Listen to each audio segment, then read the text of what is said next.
Ang pagsusuri sa kasaysayan ng industriya ng pagkain at inumin sa Pilipinas ay hindi magiging buo kung hindi babanggitin ang mga produkto na naging pundasyon ng pang-araw-araw na nutrisyon ng pamilyang Pilipino sa loob ng mahabang panahon. Isa sa mga pinakakilalang pangalan na nakaukit na sa kamalayan ng publiko ay ang Bear Brand Powdered Milk Drink. Bagamat itinuturing na marami bilang isang katutubong produkto dahil sa lalim ng ugat nito sa kulturang Pilipino, ang tatak na ito ay may dayuhang pinagmulan na nagmula pa sa Europa bago tuloy ang pinamahalaan ng isang higanteng korporasyon. Ang paglalakbay ng tanyag ng produktong ito mula sa pagiging isang simpleng gatas na imported hanggang sa pagiging isang pangunahing tatak sa merkado ay nagpapakita ng malaking epekto ng estratehikong lokalisasyon sa komersyo. Ang kasaysayan ng Bear Brand ay nagsimula noong taong 1892 nang formal itong ipakilala sa merkado ng isang kumpanya sa Switzerland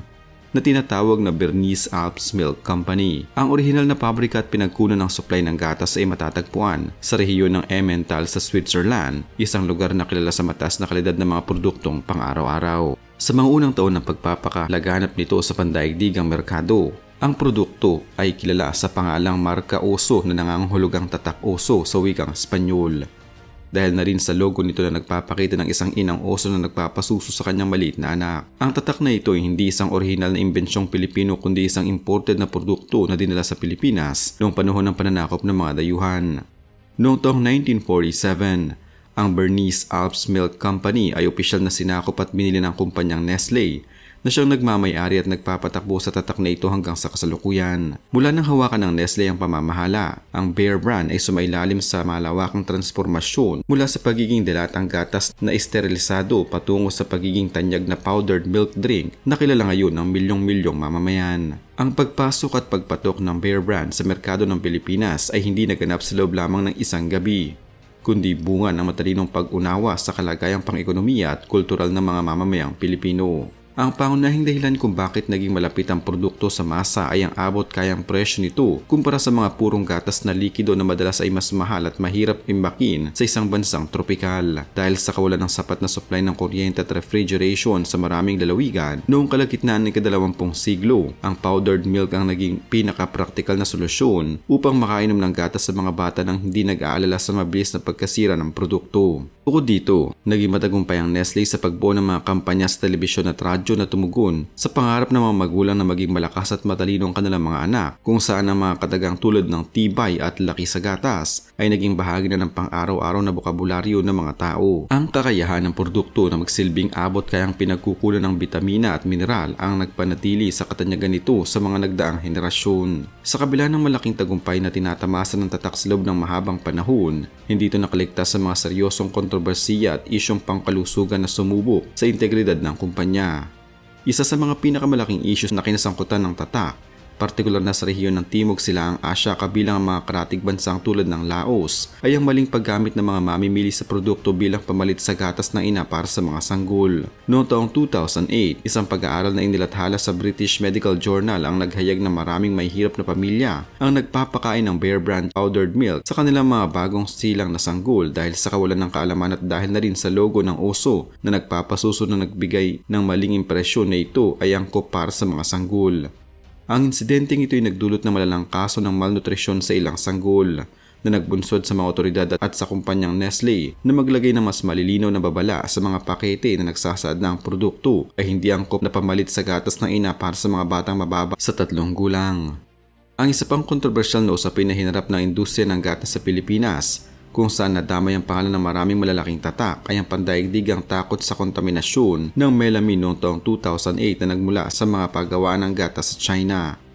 Bagamat ang pangunahing produkto ng Bear Brand sa Pilipinas ay tiniyak ng Bureau of Food and Drugs na ligtas at hindi kontaminado, ang pangkalahatang takot ng publiko sa mga produktong gatas ng panahong iyon ay nagdulot ng pansamantalang pagbaba ng tiwala ng mga mamimili sa mga processed na produkto. Ang Nestle Philippines ay napilitang maglabas ng mga opisyal na pahayag at sertipikasyon upang patunayan ng kanilang mga hilaw na materyales ay sumusunod sa pinakamataas na pamantayan ng kaligtasan at hindi naglalaman ng nakalalasong kemikal. Ang pangyaring ito ay nagturo sa kumpanya na maging mas transparent sa pagpapakita ng pinagmulan ng kanilang mga sangkap upang mapanatili ang mataas na antas ng tiwala na ipinagkaloob ng mga mamimiling Pilipino sa loob ng mahigit 1 siglo.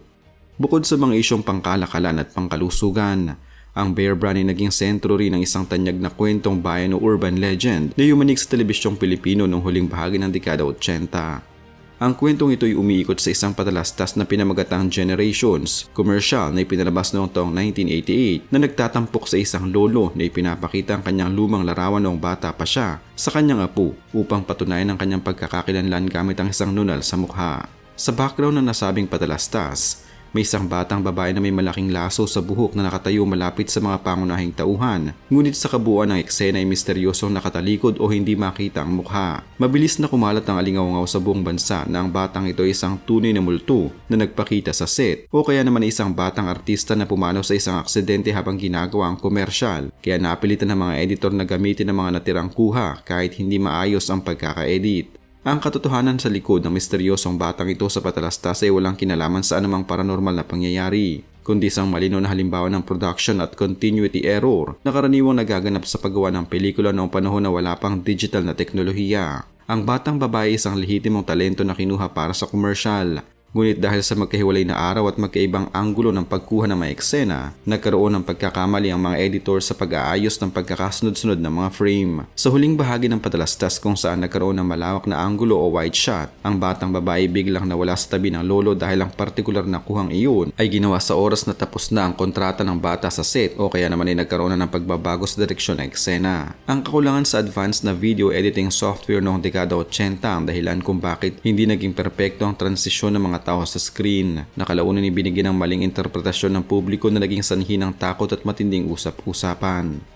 Sa kasalukuyang takbo ng merkado sa Pilipinas, ang Bear Brand ay nananatiling isa sa mga nangungunang tatak sa kategorya ng powdered milk drink ayon sa mga ulat ng pananaliksik sa merkado tulad ng Kantar World Panel. Ang tatak na ito ay palaging kasama sa listahan ng mga pinakapaborito at pinakabinibiling produkto ng mga mamamayang Pilipino dahil sa malawak nitong distribution mula sa malalaking supermarket hanggang sa pinakamaliliit na sari-sari store sa mga liblib na barangay. Ang tagumpay na ito ay pinapanatili ng kumpanya sa pamamagitan ng patuloy na pagpapapasok ng inobasyon sa kanilang mga produkto upang umangkop sa nagbabagong pangailangan ng modernong consumer. Ilan sa mga halimbawa nito ay ang paglikha ng mga variant tulad ng Bear Brand Adult Plus na nakatutok sa mga nagtatrabahong matatanda at ang pinakabagong Bear Brand Milk and Soy na pinagsasamang sustansya ng gatas at soy protein upang magbigay ng mas abot kayang alternatibo sa mga pamilya. Ang estratehiya ng Nestle na panatilihing dynamic ang tatak ay makikita rin sa kanilang agresibong marketing na gumagamit ng mga sikat na personalidad at digital influencers upang maabot ng mas batang henerasyon ng mga magulang.